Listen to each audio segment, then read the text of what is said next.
ఆయన దగ్గర పోతే ఆయన అన్న మాటలు ఏంటంటే ఇలా ఫోన్లో ఎట్లా మాట్లాడాలో తెలియదు అన్నాడు. ఫోన్లో డబ్బులు అడుగుతా వాయిస్ రికార్డింగ్ దొరికింది. దొరికితే ఒక సూసైడ్ని హత్య కిందికి చేసే దాని మీద అది రికార్డింగ్ దొరికితే మేము తీసుకుపోయి ఇచ్చినాం అతనికి.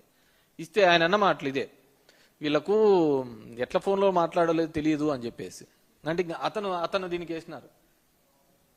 సో అప్పుడు అది కూడా అప్పుడు టీడీపీ టైంలోనే ఆయన మాకు ఎస్పీగా ఉన్నాడు. నేను నో డౌట్ ఖచ్చితంగా దీని మీద ప్రెజర్స్ ఉంటాయి. ఎందుకంటే ఇది జనం యొక్క ప్రాణాలతో చెలగాటమాడుతున్నారు, జనం యొక్క ప్రాణాలతో చెలగాటమాడుతున్నారు. కాబట్టి ఐ రిక్వెస్ట్ దిస్ గవర్నమెంట్ ఖచ్చితంగా సిబిఐ ఎంక్వైరీ చేయాలి. ఎందుకంటే దీంట్లో ఎక్కడే కానీ మీ ఇన్వెస్టిగేషన్లో కానీ మీరు మీ పేపర్లలో వచ్చే కథనాలు కానీ కథలు కానీ ఏవే కానీ లింక్ కావటం లేదు, ఎక్కడో ఒకటి మిస్ అయితా పోతున్నాయన్నమాట.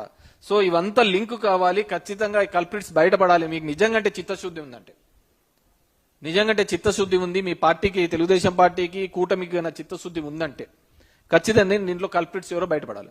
పవన్ కళ్యాణ్ ఎక్కడ పోయినా నాకు అర్థం కావటం లేదు. మద్యపాన ప్రియులకు ద్రోహం చేస్తున్నావు జగన్ అని చెప్పినటువంటి పవన్ కళ్యాణ్ ఏమైందో నాకు అర్థం కావటం లే. ఆ రోజు ఆయన అంతగా పట్టుకున్నాడు గవర్నమెంట్ మద్యం అమ్ముతూ ఉంటే. ఈ రోజు ఇంత పెద్ద ఎత్తున దొరుకుతుందంటే ఎక్కడే కానీ మాట్లాడటం లేదు. అది ఏం రీజన్సో ఏందో, కొంతమంది ఏదో ఇచ్చినారంటారు, మెయింటైన్ చేసుకుంటాను అంటున్నారు. కానీ హౌఫార్ మనకు అది దాని గురించి నేను లోతుగా కానీ డెఫినెట్ గా దీని గురించి ఖచ్చితంగా సిబిఐ ఎంక్వైరీ చేయాలి.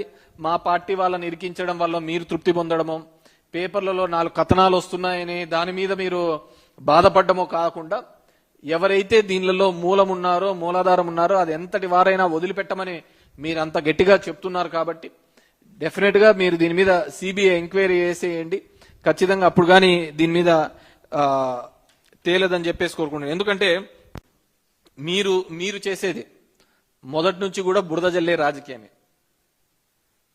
మా పార్టీ అతను రాజశేఖర రెడ్డి కావచ్చు, జగన్మోహన్ రెడ్డి కావచ్చు, మొండోడు కాబట్టి నిలబన్నారయ్యా. లేకుంటే మీరు చేసే పనులకు ఎవడైనా కానీ బిచ్చాన్ని ఎత్తుకొని పోవాల్సిందే. ఎన్టీఆర్ లాంటి వాళ్ళే మీరు నాశనం చేసి పెట్టరే. స్త్రీలోలుడని, లక్ష్మీభారతుడని, అది ఇది అని చెప్పేసి ఏమేమో చెప్పి కథనాలు చెప్పేసి ఇదే పేపర్లలో వచ్చినట్టువే కదా, ఇదే కథనాలు వచ్చినట్టు కదా. ఏమిటి ఇప్పుడు సోషల్ మీడియా అనే ప్లాట్ఫాము, ఇంకొక మల్టిపుల్ మీడియా ఉన్నాయి కాబట్టి సరిపోయింది. కానీ లేకుంటే ఇలాగే కదా అందరినీ నాశనం చేసేది. కాబట్టి మీ లైబ్రరీ ఏందో, మీరు ఈ విధంగా ఏ విధంగా కట్టుకథలు అల్లి ప్రజల్ని మోసంగా చేయాలనే ప్రయత్నం అప్పుడు చేస్తున్నారు, ఇప్పుడు చేస్తున్నారు. You are successful in that. ప్రజల్ని ఏ విధంగా మోసం చేయాలి, మ్యానిపులేట్ చేయాలి, వీటిలో మీకు మించినోడు లేనే లేడు. ఖచ్చితంగా దాంట్లో అన్ని డిగ్రీలు మీకే ఇస్తారు. కానీ ఇది ప్రాణాలకు సంబంధించిన విషయం, పేద ప్రజల ప్రాణాలకు సంబంధించిన విషయం.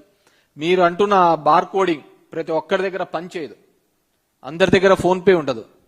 ఎక్కువ మీ బ్రాండీ షాప్లలో దీనిలలో మీ షాప్లలో ఉండేది 80% దినకూలీలే వచ్చి తాగుతా ఉంటారు. దినకూలీలు వచ్చి చేసే వాళ్ళ దగ్గర ఫోన్పేతో పెట్టుకొని చేసుకొని, లేకుంటే స్కాన్ చేసుకొని ఇది ఒరిజినల్ డూప్లికేట్ అని ఉండదు.